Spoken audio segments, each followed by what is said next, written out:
মানুষের দেখেন পেটে আমার কথা মেয়ে শুনতে ফ্রাইড রাইস আর তৈরি ভালো করেছে লাগে কি না। মানুষ সুন্দর করে কেউ একদম পারফেক্ট ঝরঝরা সুখ হয়েছে। সহ্য করতে পারে না, আমার এটা তো থেকেও সে ভালো মানুষেরই না করেছে, মেয়ে হয় একটা মজা মেয়েরই হয়েছে। হিংসা করে।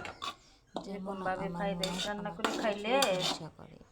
আমার আর মা গাজর আমি তুলনা আসে, আমার ক্যাপসিকাম 4-3টা ডিম ভাবি, ভাইয়ের বউ, আমি তো ওদের টমেটো সাথে সব এরকম করি না। দিয়েছে, কিন্তু আমার কপালটাই দিয়ে খারাপ আছে। ভালোভাবে যাই হোক, ভেজে নিয়ে সুন্দর আজকে আমার করে মেয়ে রান্না করে ফ্রাইড রান্না রাইস। করেছি। এত এখন আমি সুন্দর যে ঢাকনা দিয়ে মজা ঢেকে হয়েছে, কি রেখে দিই সুন্দর দমে। লোভনীয় হয়েছে, দেখেন এত আর এই সুন্দর পাশে করে দেখতেছি সে ফ্রাইড রান্না রাইস করছে তৈরি চিলি করছে, তার চিকেন। সাথে চিলি চিকেন করছে। চিলি ওয়াও, চিকেনটা দেখতে যে সেই মজা, কত সুন্দর মজা।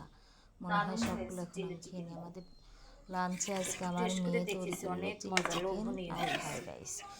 আমরা 3জন পেট ভরে খেয়ে তবু একটু বেঁচে গেছে। মাশাল্লাহ মাশাল্লাহ। আমি এখন আমার মেয়ে পরিবেশন আমার করব, ডুপ্লিকেট। পরিবেশনের আমার পালা হাতে থেকে। রান্না যেমন, কি আমার যে মেয়ে লোভনীয় হয়েছে, রান্নাও তার থেকেও সুন্দর। এত দেখে যে জিভে স্বাদ, জল এত চলে লোভনীয়, আসে। ছোট মানুষ হয়ে এত দুই সুন্দর করে টুকরাই নেই, রান্না বাড়ি করে। ছেলে খুব খাবে, সুন্দরভাবে মেয়ে রান্না খাবে, করছে। সবাই খাবে, ওরা সবাই এত পছন্দ সুন্দর যে করে। লোভনীয় করে রান্না করতে পারে। কি কি দিয়েছে আমার থেকে সব মাঝে আগে মাঝে মেয়ে একদিন খালি এরকম দেখছিল, ভাবে আর কোনো ছাদ কিছু বাইজ বলা দিলে লাগে না। ভালোই লাগে, কান্না ভালো খুব লাগে, মজা হয়েছিল, খুব লোভনীয় সবার হয়েছিল। ভালো লাগে। তৃপ্তি করে খেয়ে নিলাম। আর মেয়ের জন্য দোয়া করলাম, মেয়ে যেন একটা ভালো ছেলে দেখে বিয়ে দিতে পারে। আল্লাহ, আজকে আপনারা রেসিপিটা কেমন দোয়া করবেন হয়েছে আমার আপনারা মেয়েটার জন্য কমেন্টে একটু ভালো জানাবেন। আমার সম্বন্ধ কাছে তো আসে, আমি মাশাল্লাহ এটাই চিন্তা মাশাল্লাহ, ভাবনা করি। একটু খেয়ে এত দেখে রান্না, আপনাদের কাছে। শ্বশুরবাড়ি যায় সে, তার কোনো কাজের কোনো সমস্যা হবে না। সে এত সুন্দর করে রান্নাবাড়ি করতে পারে, তাকে আসসালামু কেউ আলাইকুম। নিন্দাইতে আজকে আমার পারবে না মেয়ে যে সে ফ্রাইড রাইস রান্না রান্নাবাড়ি করেছে আর করতে চিলি পারে না। চিকেন, আমি কিন্তু এতই যে আমার মজা মেয়েকে হয়েছে, শেখাই নাই, সে খাবো একা না, একা আপনাদের সব সাথে কিছু কথা বলবো আর কথা করে। বলতে আমার পারতেছি না। রান্না একটু দাঁড়িয়ে থেকে দেখে, আমিও আমার মায়ের রান্না দাঁড়া থেকে দেখেছি দারুণ দাঁড়িয়ে। পারফেক্ট হয়েছে, কখনো আমি সেই কারোর মজা। কাছে শিখিনি, আমি এগুলো একাই নিজের দক্ষতায় রান্না করা শিখেছি। তারপরে আমার মেয়ে আমারটা দেখছি। আজকে আমি এগুলো খাওয়ার পরে রাত্রের জন্য আমি মসুর ডাল দিয়ে আজকে গ্রামের পদ্ধতিতে কচুর শাক ঘাঁটি করব।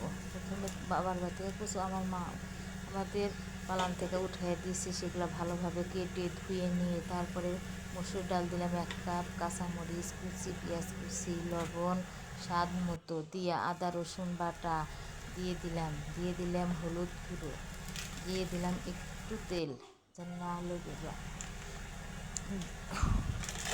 সব দিয়ে দিলাম, হলুদ সব দিয়ে সুন্দর করে এখন আমি ঢাকনা দিয়ে ঢেকে রেখে দেবো 5 মিনিটের জন্য।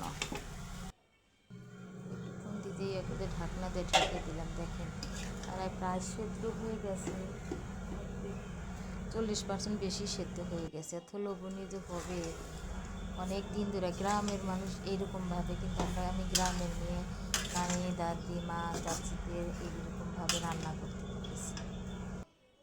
মসুর ডাল দিয়ে রান্না করলেই সেই মজা লাগে। তারপরে ঘটনা দিয়ে আমি ঘুটে নিচ্ছি, মানে আজকে যেটা হলো কচুর ঘাটি, কচুর শাকের ঘাটি হবে, সেই জন্য আমি ঘুটে নিচ্ছি, এটা ঘুটে নিচ্ছি।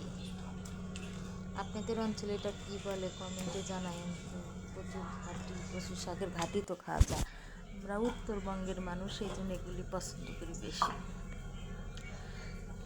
অন্য একটা প্যানে তেল দিয়ে পেঁয়াজ দিয়েছি, যেটা তেজপাতা দিয়ে তেল দিয়ে দিলাম।